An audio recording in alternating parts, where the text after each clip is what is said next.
So I'm always excited to speak to young people about mental health issues.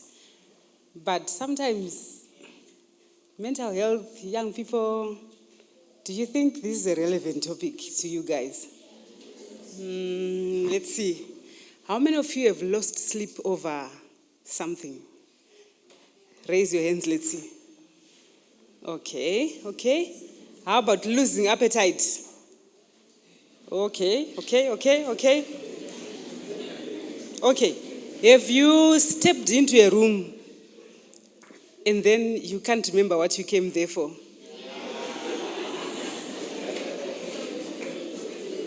Okay, so I'm talking to the right people.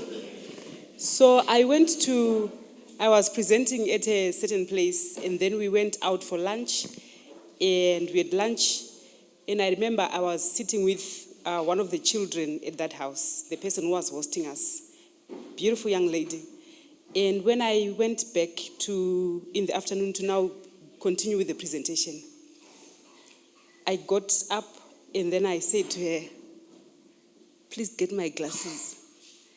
And she looked at me in a strange way.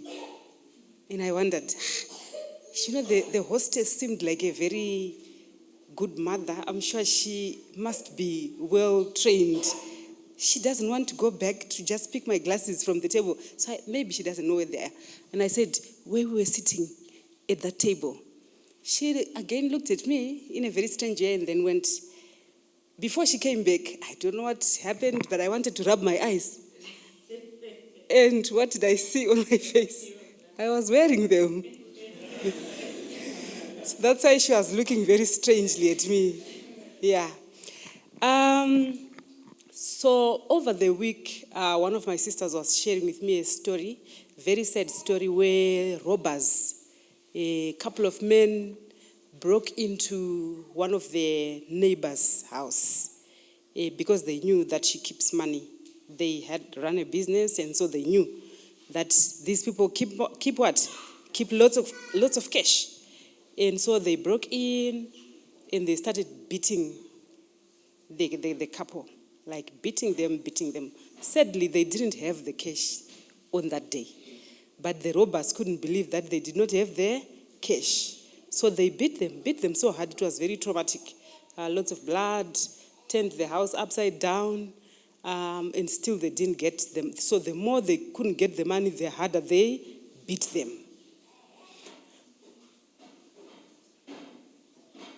What would you do if you stayed in that neighborhood and you are at risk for robbers coming in to beat you for your money? What do people do here in Rwanda? Can you afford to? Yes. You strongly secure the house. Do you see how he's even explaining the strong, right? You strongly secure the house. Okay. So would you go to bed without watching, checking the locks, checking the windows, checking the security? No. How many of us go to bed without checking our security? How many of us live the day without checking? So today we want to talk about the relationship between the body and the mind and how you need to guard your mind because it is your house. Okay, so let's start by seeing the connection between the body and the mind. Okay, I just want you to sit comfortably, put your feet on the floor and feel the ground beneath you. You feel the ground, right?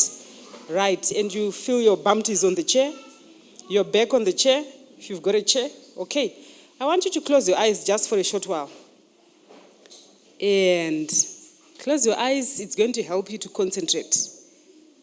Okay, now I want you to imagine a lemon. What is a lemon called in Ndebele? Yes, lemon, right? So that lemon, what color is your lemon? Yellow. So if it's green, it's going to have hard peels. If it's yellow, it's going to be very juicy. I want you to start peeling your lemon. Imagine that you are peeling it and start moving your hands the way you'd peel the lemon. Just move your hands and peel your lemon. Peel it. Do you smell that lemon smell from the peels? When you are done, now you've got this white stuff on your hands, right? Just split it. And then take one segment and pop it into your mouth. I hear some sounds. Start chewing. Chew, chew, chew, toss it. Sense that liquid. Pay attention to your face. Pay attention to your mouth. Take another segment. Pop it in, and again start chewing. If only you could see your faces. You can open your eyes and... Right, what did you notice? I heard some sounds. What was happening? Sour. I saw some ugly faces. What was happening? You're tasting the lemon. Okay? Anything happened to your saliva? What did you notice? I see some people swallowing even now. What are you swallowing? What's happening? Excess saliva. How many of you got excess saliva? Raise your hands. Let's see. Okay. How many of you made sounds? Raise your hands. Let's see. How many of you were twisting their faces? Okay, so raise your hand if you did anything. Just raise your hand. Let's see. If you felt anything, if you did anything, raise your hands. Raise them high. Let's see. Look around you. You see all those hands. Guys, where is the lemon?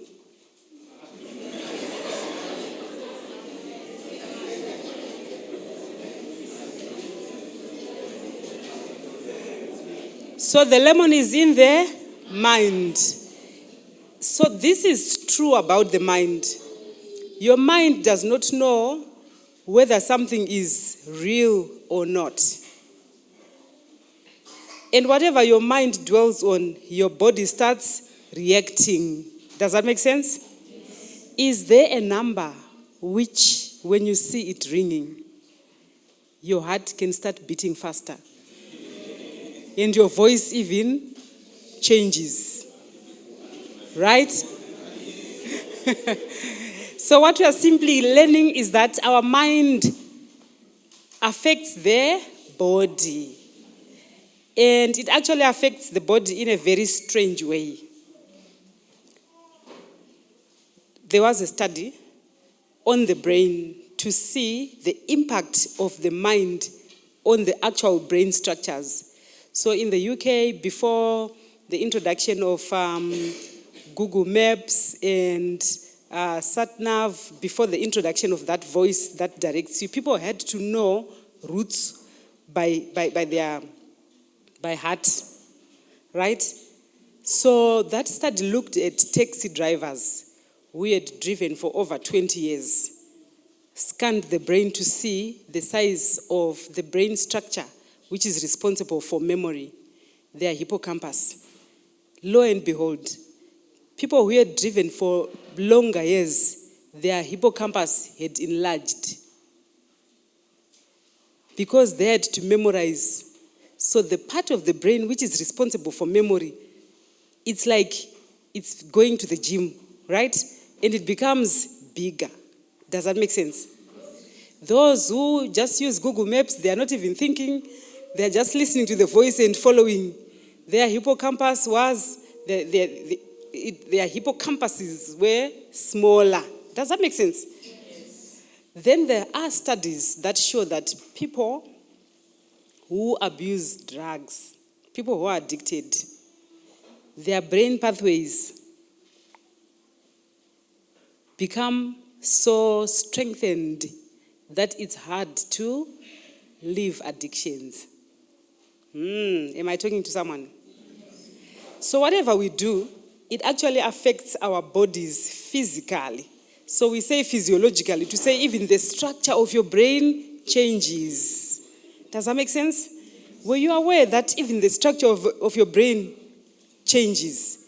And some of the changes are sometimes irreversible or very hard to to reverse. Okay, so what we are going to talk about today is how to guard the brain, because the brain affects the body, and likewise the body also affects the brain.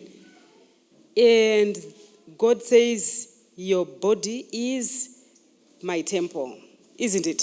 So we want to see how we can guard our bodies, our minds, because they are the temple of God. If you are going to have robbers coming with machetes and knives and guns, what are you going to do? You are going to guard your house so that it is strong. Okay. What are some of the things that we need to do? First of all, we need to take charge of our lives. When you talk about mental health, depression, he spoke about anxiety, he was talking about the stress that the prodigal son was going through. Some of those things, first of all, we need to realize that we may not be in control of what happens around us. There are things that happen that we are not in control of. So stop asking questions. Why is this happening to me? Why is this happening to me? Things will happen. We may not have the answers, but our solution or what we need to be responsible for is to take charge and see what we do out of that. What are some of the things that happen to us? Negative things that make us feel bad. Sometimes you make bad decisions. You've sold your body for pizza. You've sold your body for a relationship. It's a reality. You make mistakes, isn't it? But you know what he said? He says God does not wait for you to be transformed. He wants you as you are. What you simply need to do is to take charge of your life, right? And then go to him as you are. The Bible tells us of how the devil accuses us of the real things that have actually happened in our lives. The devil will come and whisper to you, Michelle.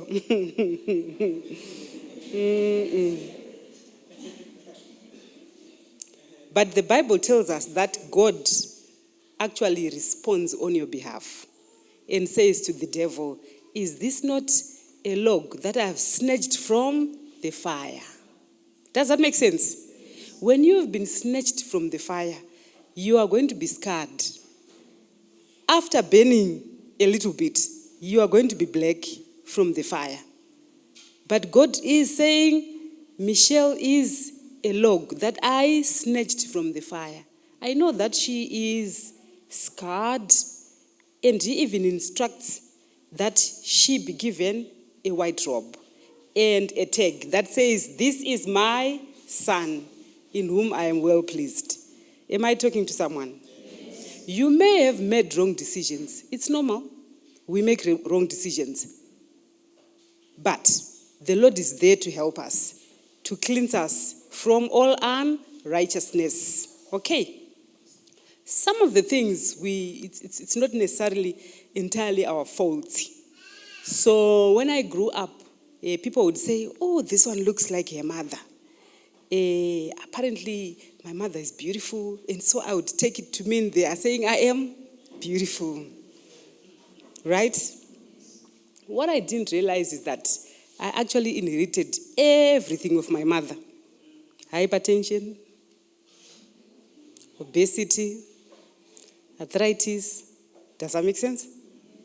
So now as I grow, I see that every health condition that my mother has, I also have it. The power of genetics. There are some things that we have inherited from our families. You might actually come from a bad family, I'm sorry to say. There are families that are bad, and you know it.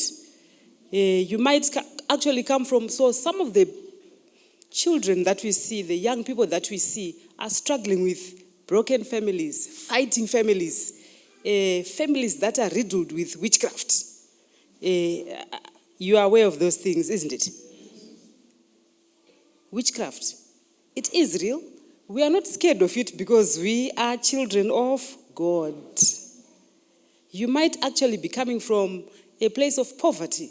So some of the challenges that young people are facing in universities are financial problems. They send you here, you have no money for tax, you have no pocket money, maybe even the fees are not paid.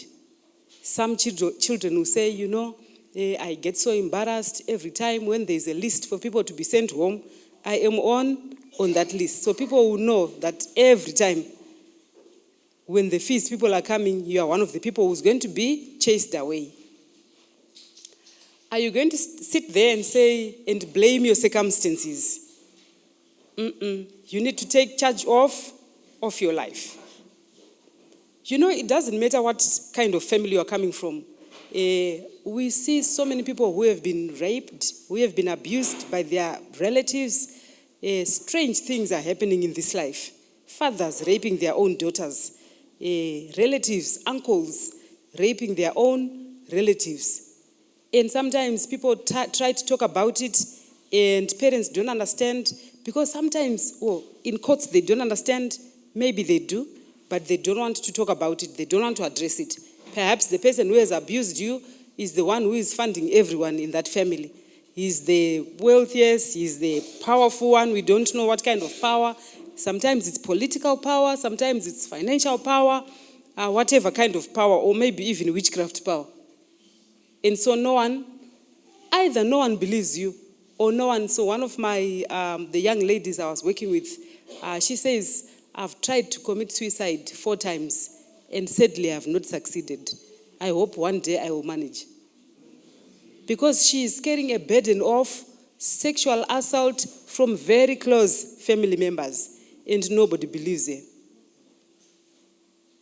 So they'll say, does that happen? Like, how is that possible? So, as I think about it, and perhaps you are sitting there and you are thinking your life is very negative because of the circumstances, I also realize that even negative things happen even in the royal households. Tamar, who was of the whole royal household, was raped by her own brother. Are we together? Because sometimes people waste time, not to minimize how you are feeling, but perhaps you are asking the wrong questions.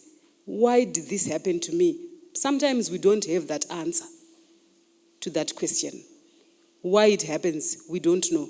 But what we know is that in the Lord, we have salvation. In the Lord, we can get peace that surpasseth all understanding. Okay. It says here, in the ministry of healing, in the way that leads to the city of God, there are no difficulties which those who trust in him may not overcome. What is your difficulty? Is it fees? Is it academic work? Is it relationships? What is it? Is it relatives?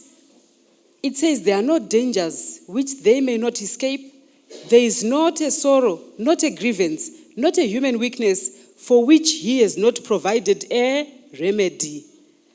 Sometimes we look inward and we look at what we have and the struggles that we have.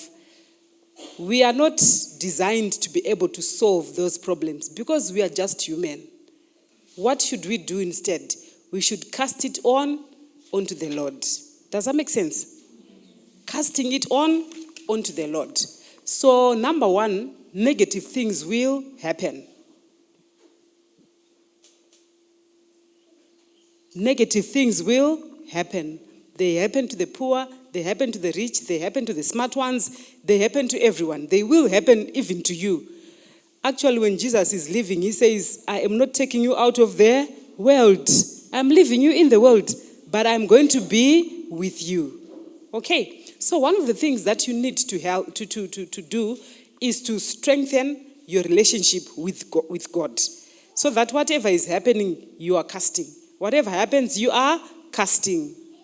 Psalms 55 verse 22, it says, so whatever is true, whatever is noble, whatever is right, whatever is pure, whatever is lovely, whatever is admirable, whatever is praiseworthy, what should you do? Think on this. When you think about negative things, which might be true, whether they are true or not, it's going to impact on your brain. It's going to impact on your body. So you should actively avoid thinking about negative things. Notice, I'm not saying you should stop, because it may not be possible to completely what? Stop. Because sometimes the genes are in your body that are affecting how you are. So you have a choice to dwell on the thoughts or to acknowledge them and move on. Does that make sense? So I was talking to you about my mother's conditions, and I didn't think seriously about them until I became extremely well to be in ICU for a couple of weeks. That's when I realized, I'm my mother's what? Daughter. I have to be fighting these diseases. And my dad had diabetes. When he died, he was becoming blind. Do you see? So a couple of conditions that I have to be battling, and I've been doing it in style. I may not be able to completely not suffer from them because I already have some of them, but I'm going to minimize the impact they have on me. Does that make sense? So I embarked on a weight loss journey. With time, I'm going to be as thin as Elder Machando. Yeah, to try and get rid of some of the conditions. And I've also not been doing it by myself. Just yesterday, there was a time when I was beginning to think, I think I've lost enough weight. You know, when you lose weight, people will start saying, are you okay? Are you okay? And one of my sisters, who was very confrontational, she said, my sister, now you are looking old because your cheeks are falling. And also here, it's showing. I went to the mirror and I noticed really it was looking like an old woman. And I started doing neck exercises. But I said to myself, looking old is hard.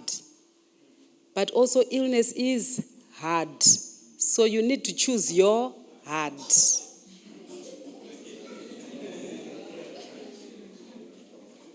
Okay. And so this past week, I decided to go to a lifestyle center. We have an Adventist lifestyle center where you learn a lot of healthful living and how you can. So they examined me and they told me, this is you are 53 years old, but according to your lifestyle and the diseases that are there and the biomarkers, you are a couple of years older.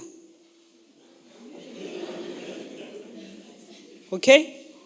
But here is the good news. They told me, if you follow a healthy lifestyle, you can actually reduce your years to about 48. I said, I'm on it. Right? So from tomorrow, we are starting a 100-day challenge. Additional weight loss and more physical exercise, healthy eating. After 100 days, please watch. Okay. 48. Yes, take away a couple of years. You know, one of the things that's helpful for your emotional health is to set goals. Because when you set goals, your brain gets set in a certain way. And when you achieve those goals, when you tick, daily when you do your to-do list and you tick, the brain releases a happiness chemical called dopamine. Do you see what you are robbing yourself of when you just wake up and you are not doing a checklist of what you plan to do for the week, what you plan to do for the day? Does that make sense? Because your brain will not know that you have achieved. But if you've got a to-do list and you tick, you feel good. So some of the treatments for depression that we do is called behavior activation. We will plan on behaviors that you need to activate. Simple things. Before you were depressed, what did you used to do? Oh, I used to do sports. I used to sing in the choir, you know. I used to play with friends. So what activities are you going to start picking up? What activities are you going to initiate? Behavior activation. Simple things like taking care of yourself, self-care, you know. going on the mirror, tying your hair in a certain way. I see a lot of ladies putting nice headbands. That self-care, the brain releases dopamine. No wonder why when someone is severely unwell, you are told to please bath him and let them go outside in the sun. Because the brain will release, out in the sun, the brain is going to release serotonin, another happiness chemical. Do you see that your happiness is where? In your hands. Behavior, activation, singing in the choir, just singing by itself is good. Socializing is good. So there are small things that you can actually do. Belonging to the choir like this, it gives you a sense of connectedness. And when you sing beautifully the way they did, and we are saying, Amen, your brain is releasing feel-good chemicals. Sadly, when you are depressed, when you are anxious, you want to withdraw from people. You don't want to take part in activities. So sometimes we get questions, how can I help my friend who is depressed? How can I help my friend who is... When you see that your friend is withdrawing, one of the things that you can do to support your friend is to reach out to them. The mistake that a lot of people make is, she's the one who has a problem, and now she's withdrawing, and yet she's the one who needs people. So they leave the person. The person will withdraw because they are not feeling well, right? Because they are thinking, okay, so let me tell you about how a person thinks and how it impacts on their emotions. Usually when someone is stressed, when someone is depressed, there is evidence that the part of their brain which is activated is the part that focuses on the inward things. When we go to sleep, when we are withdrawn, that it's that part of the body which is activated. So they don't want to think outside the box. They don't want to focus on the outside world. Does that make sense? They will focus even on themselves and not on the outside. One of the treatments for depression is to go out there so that you stop thinking about yourself and you start thinking about others. So doing charity work, for example, will take attention away from you and you start focusing on others. And it is very fulfilling. The people that you see doing a lot of charity work, the reason why they are happy and satisfied and happy to be giving is because when you give, your brain releases happiness chemicals. Does that make sense? Okay. However, when we are stressed, the brain does not keep quiet. It will still produce negative chemicals. There is a stress hormone called cortisol. Does that make sense? When you are stressed, your brain releases cortisol. When you are stressed, the part of your brain which is active, imagine, if we saw a snake in this room, like snake, what happens? Will you say, excuse me, I need to leave the room, there's a snake? What do? Even those heels that I'm seeing, they will be broken with people fleeing the room, isn't it? So what happens is, God in his wisdom, he puts a fight and flight mode, which is responsible for you to flee without even thinking about it. That's why you notice at an accident, if an accident happens, maybe someone has broken legs, they will pull themselves out of that car. Suppose it's going to burn, right? Flare up into flames. They will pull themselves away from the accident. And you'll be surprised at how they walked. Usually they themselves don't know how they walked, how they pulled themselves away from the site of the accident. It's because when you are in danger, there's a part of your brain, the amygdala, which is responsible for fear or flight. So this brain You know, if I'm bitten here, maybe by a mosquito, my brain will say, oh, mosquito. And then I will, usually, if it's a mosquito, you will, and then you'll think about it later, isn't it? Again, that's your fear and flight. But if someone says something negative to me, I have got the time to process it and to decide whether I want to react or not.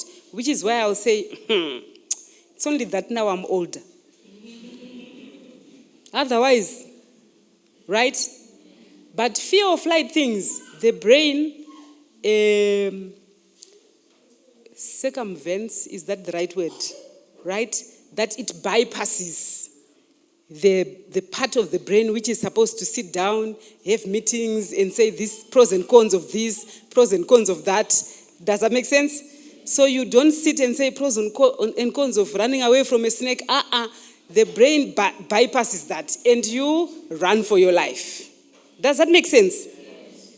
So what happens is, when you are worried, when you are distressed, when you are anxious, when you are depressed, when you are ruminating, the part of the brain that's supposed to give you good judgment is slowed down. Because which part is now active? The fear or flight mode. And with time, you'll notice that a person who is continuously worried ceases to make good decisions. You are asking them, why are you in this abusive relationship? Why? I don't know. And they will continue going back to that relationship. Does that make sense? They will start procrastinating. They will start delaying in making decisions. They start not engaging in reasonable things. Guys, be patient with these people. Be patient even with yourself. When you are in consistent worry, your brain is not functioning as it should. It's bypassing the part of the brain which is responsible for good judgment and decision making. Does that make sense? But there's a way. You can shake that off by, for example, I told you, not focusing on yourself, but focusing on others. But one of the things that blasts and resets you into the correct thinking mode is exercise. How many of you exercise here? Be honest. Raise your hands. Let's see. I see. So some of the challenges that we face with people, say they are going through, maybe they are struggling with depression, and you say to them, let's do exercise is going to be helpful. What are you going to do? Oh yeah, I'm going to go for a walk. And you know what they do? They will stroll for about 15 minutes and come back. When you are exercising for emotional wellness, you need to shake yourself up. The way we run when a snake comes, right? The way we fight for life imagine that your head had been pushed into a bucket of water. Do you stroll out of the bucket of water? You fight hard, isn't it? So that you can breathe. Are we together? So exercise should be activity that actually makes fat cry. We should see a little sweat happening and your heart rate increasing. Does that make sense? Because they will come back and they'll say, I was exercising, but it looks like nothing is changing. And I say, what did you do? Oh, I went out for a walk. Walk for how long? About 15, I think maybe 20 minutes. Oh my goodness. You actually need to shake yourself up. Does that make sense? So in my battle with disease, just yesterday I was buying weights for my mom, the 4 kg weights, and I went to the gym, to the shop that sells gym stuff. I said, I'm looking for weights, and because my mom, because of the arthritis. So when my sister said, you are looking old, I had started to slow down on my exercise. But then I received a phone call, oh, Mom, she can't walk, we have to hire a wheelchair. All of a sudden, her legs are extremely painful. So I went there. Right now, she's walking with a crutch, arthritis. And I already have arthritic pain. So I decided, we have to up our game. Does that make sense? So, and I'm not doing it by myself. I am also doing it with her. So I was buying weights because now she cannot walk properly. but she can do weight stuff. And the people in the shop were saying, I said, how much are boxing gloves? How much are... And they said, who do you want to fight? I said, it's 4 people. Hypertension, arthritis, diabetes. Does that make sense? Yeah. I'm out here to box the diseases. Does that make sense? And I'm not doing it by myself. So whenever you engage in something that is constructive, something that is useful, take your friends with you. Because if you don't, they are the ones who are going to drag you back. If they don't want, change friends.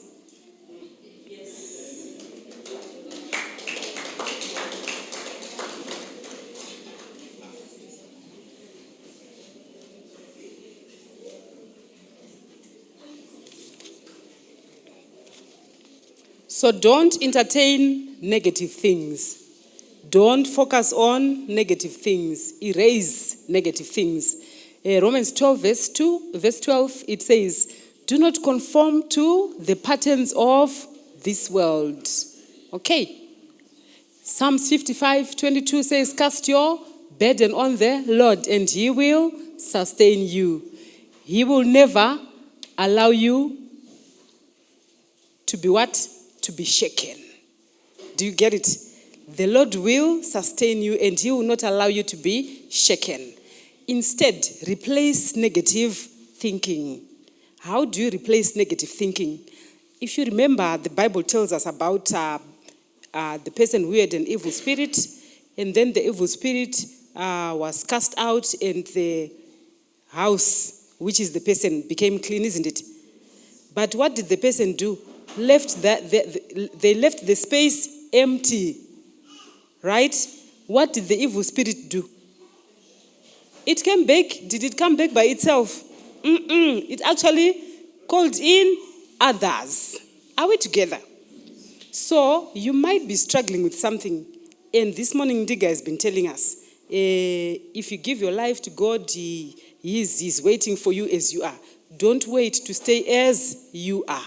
Fill your mind with things that are helpful. Whatever is true, whatever is pure, whatever is clean.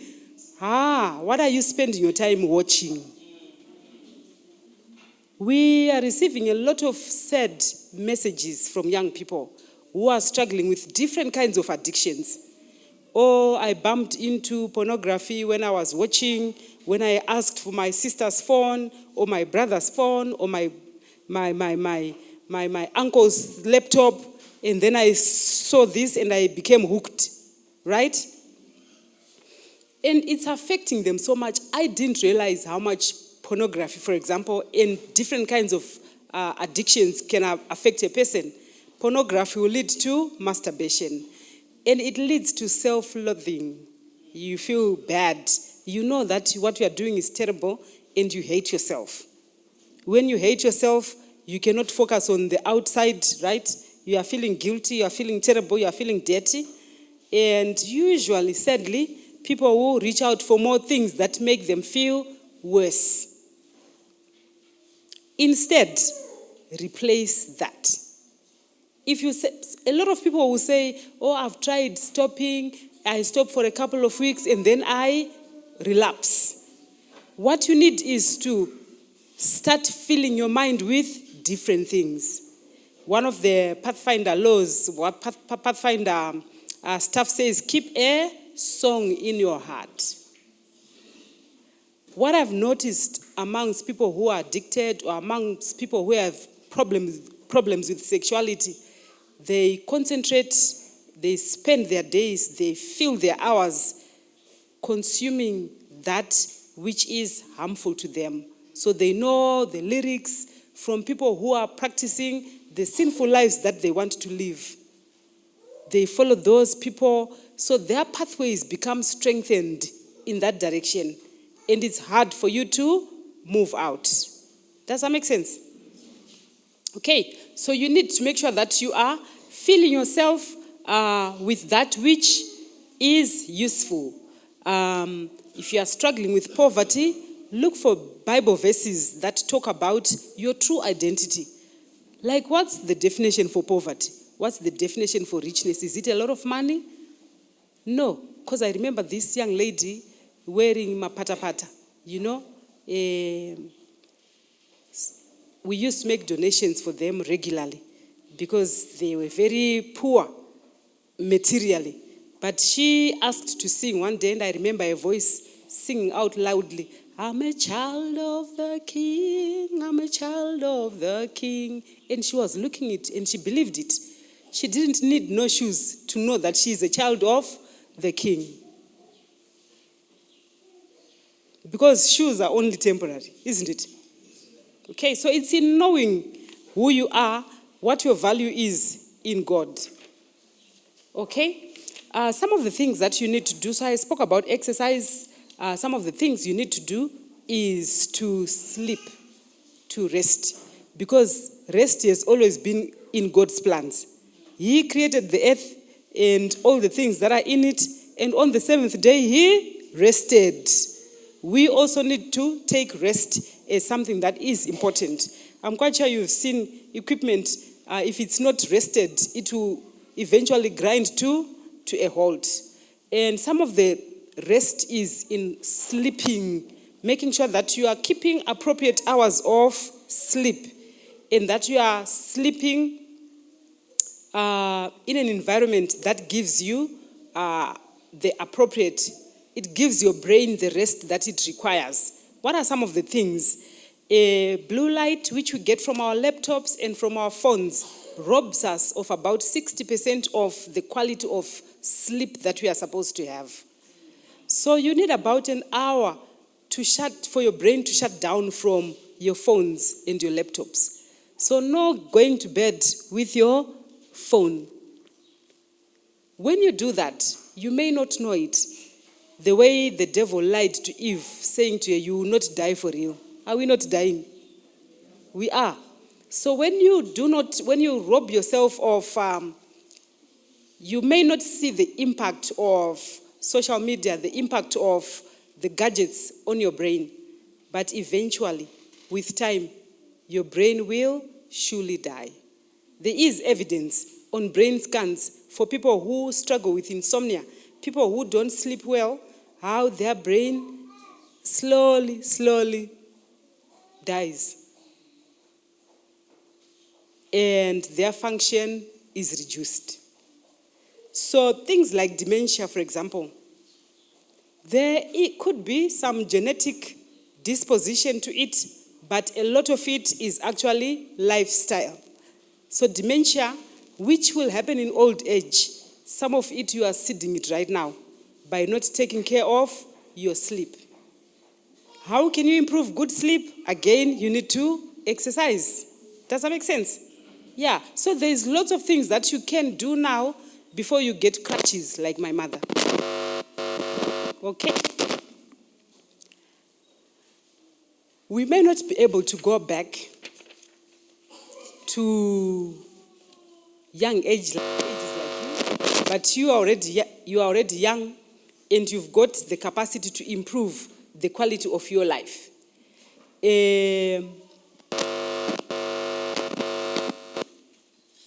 Illness, hard. Exercise is hard. Health is hard. Choose your hard. May the Lord bless you.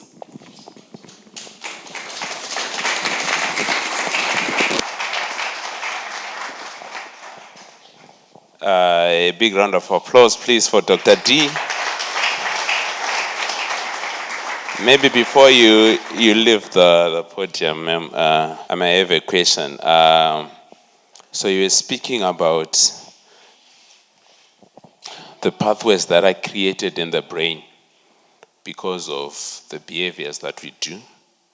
And you then mentioned, in particular, the issues to do with e-pornography and all. My question is, what makes it so difficult from the messages that we receive for someone who wants to leave a habit like that of pornography and masturbation and all? What makes it so difficult for them to leave, number one? Number two, in the same sense, and consuming this stuff makes you release dopamine in your head. So after the feel-good hormone has come in, why then do people feel depressed and feel bad afterwards if it is meant to make you feel good? And even if you have felt bad, and then you also want to do the same thing so that you feel good, so that you can feel bad.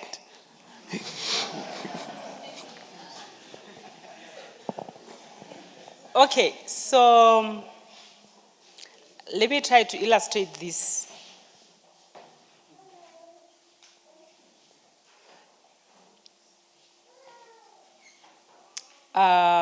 When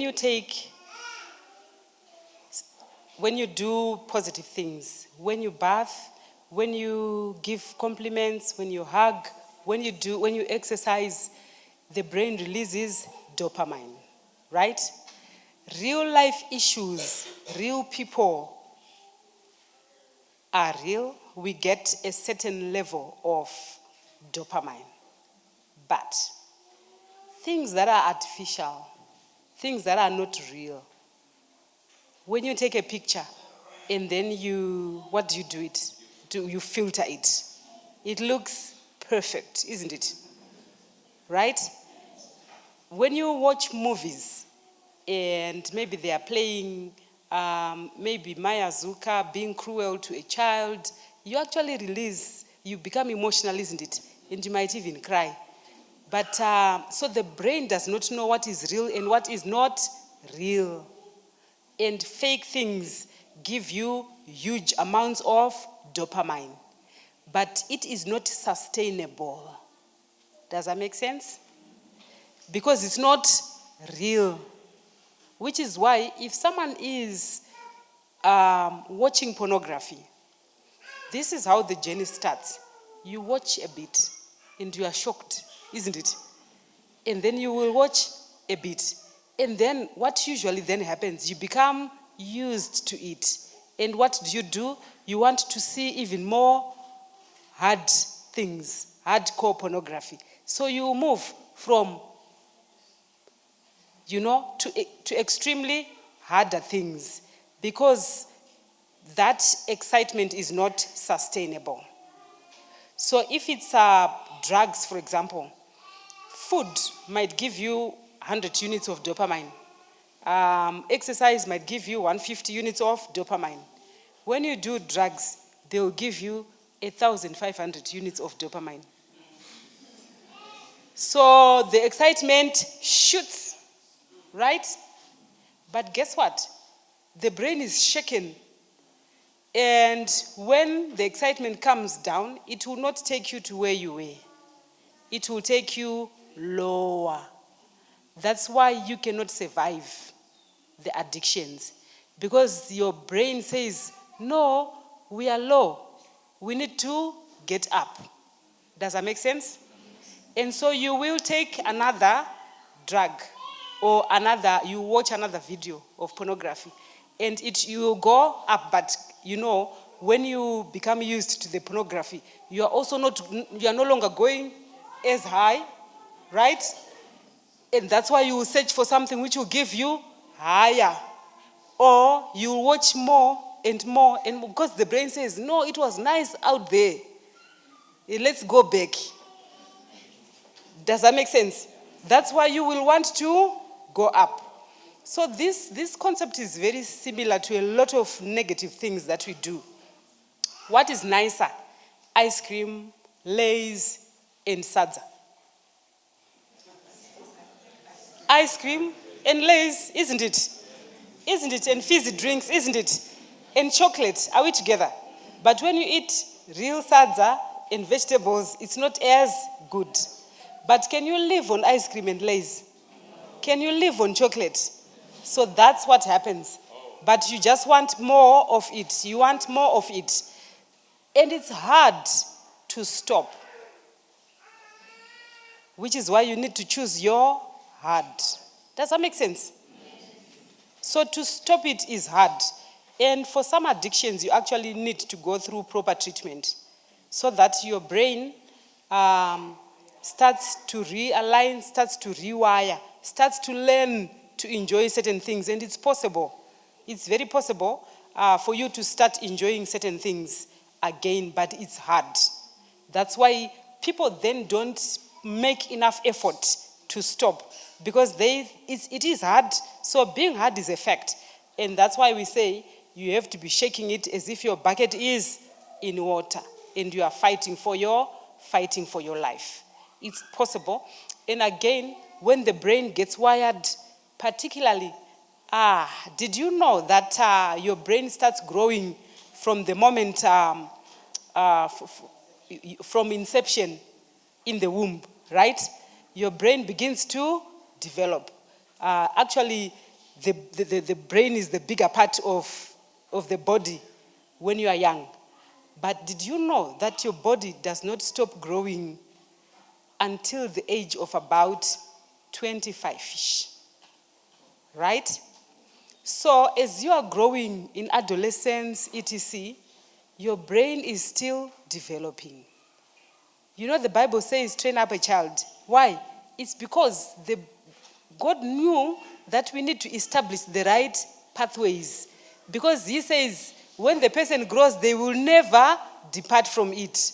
So if you train your brain when you are still a child in certain pathways that are not useful, it will be hard to move away from those pathways. Does that make sense? So the best thing is to not even try. Because when you try, so things like alcohol, drugs, your brain becomes damaged because it's set in certain pathways. For people who start drinking or using substances below the age of, I think, about 14, 15, they have higher chances to become alcoholics or drug addicts compared to people who start later when their brain is fully matured. So you actually bend your brain if you start early, and it will be hard to straighten it. Does that make sense? Okay. A round of applause, please. And thank you so much for that valuable information.